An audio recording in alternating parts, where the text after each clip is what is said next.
Sec, may we have your statement about the incident in Ayungin that China Coast Guard has assaulted a personnel of the Philippine Navy. What's the statement of Malacanang about this?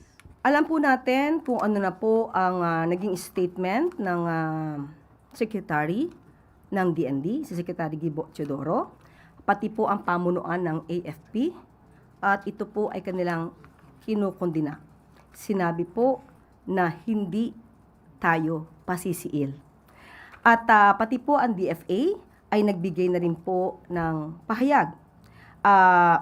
Akin din pong babanggitin ang ibinigay nilang pahayag para po maibahagi ko sa inyo. The DFA is in coordination with the AFP regarding the details of the incident. Any act of violence against Filipino personnel is unacceptable and will merit the appropriate diplomatic action. The DFA is committed to upholding the safety and well-being of Filipino personnel in BRP Sierra Madre who are lawfully performing their duties. So yan po ang mensahe ng DFA patungkol po sa Ayungin Shoal incident. So hindi po din ninanais ng Pangulo ang ganitong mga klaseng insidente na siyang nagbibigay ng polisiya na dapat tayo ay tumugon sa mga ganitong klaseng mga insidente through a diplomatic manner. So, hindi po talaga katanggap-tanggap itong nangyayari sa pagitan po ng bansa po natin at ng China. Pero ma'am, doon po sa naging pahayag ng spokesperson ng Chinese Embassy, iba na naman yung kanilang naratibo. At sinasabi nila na ignoring repeated warnings from the Chinese side, Philippine personnel continued their provocations, deliberately stirred up trouble, and maliciously attacked Chinese law enforcement officers with paddles. Sa atin po, kung ano lang po ang mandato ng ating mga opisyal, ng ating mga Filipino personnel, yun naman po ay naaayon sa ating karapatan at naaayon sa ating batas. Kung ano po ang kanilang naratibo, ganyan po ang kanilang maaaring sabihin. Hindi po natin to saklaw.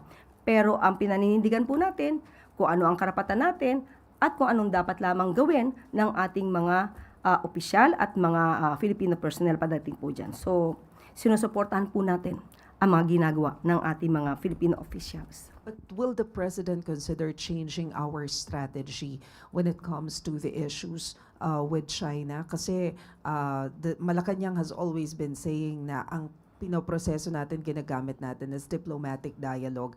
But it seems that China is not listening to our position. Nandyan pa rin yung video showing Philippines as monkeys, tapos eto na naman, nanakit na sila ng Philippine Navy. So is there a need for a change in strategy? Sa panahon po ngayon ay kailangan pong aralin din ng Pangulo, pero hindi po nadadaan sa dahas ang anumang pakikipaglaban sa karapatan. Hindi pinag-uusapan dito ang laki ng iyong teritoryo, ang lakas ng iyong puwersa, kundi pakikipaglaban sa katotohanan at kung ano ang iyong karapatan. Follow-up question, Ivan Mayria ng GMA7.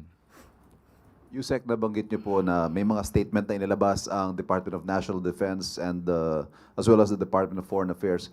But the President, ano ho yung naging reaction niya when he learned about this latest of many incidents already of provocative and aggressive actions by the Chinese side?